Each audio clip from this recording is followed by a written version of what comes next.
Yes, welcome to Whale Watch. I'm your large aquatic friend. We're back at Addington on a Friday night for an 8-race program there. I like one early on in race number 1.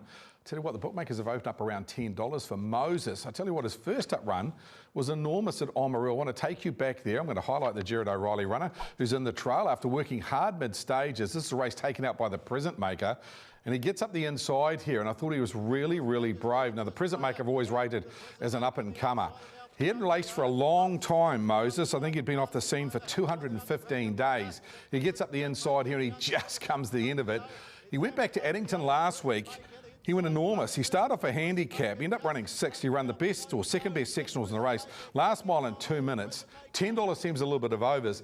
His mobile form's okay, and I do think he's better suited to the 1980s. So for me, he's my value bet earlier on the program, and I don't think he'll start at $10 race 1, number 7. Main dangers. Judy J's got very good form, and of course, Aspirational Dream just has to overcome a second line, but she is quality.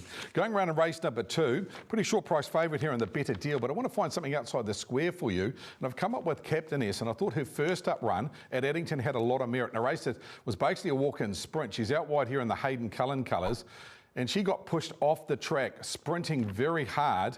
I thought it was really good in the hands of Olivia Thornley. Now, Craig Ferguson picks up the drive with Hayden having 2 in the race. Of course, this race taken out by Take the Plunge.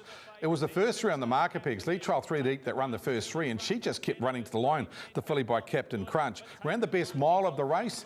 I do think her trial prior to that was really good. You're getting close to $4 if you don't want to take the $2.20 about the better deal, who, to be fair, his couple of trials so far have been okay, and he's been heavily backed in his 2 starts. Absolutely can win the race, but I do think at least on a top 2 bet here, Captain S is not a bad play. Going around later on the program in race number 7 is a star trialist on debut in the form of Here Comes Marty. Now, he went round as a unqualified. He was trying to qualify against maidens, and what has been a very good form race. Pick him up here. He takes over at about the 500 metre mark, and he rolls here for Robbie Close. What he did was he unleashed from about 700 out to the 400 out and just burnt them up. His sectionals out of the race was very, very good. Now, he's run down the back here in 27.4. 27.4 to find the front. The horse that's getting up the inside that runs 3rd is Mythical, goes on to win at its next start. The horse that runs 4th is the better deal that lines up a $2 favourite in the earlier maiden.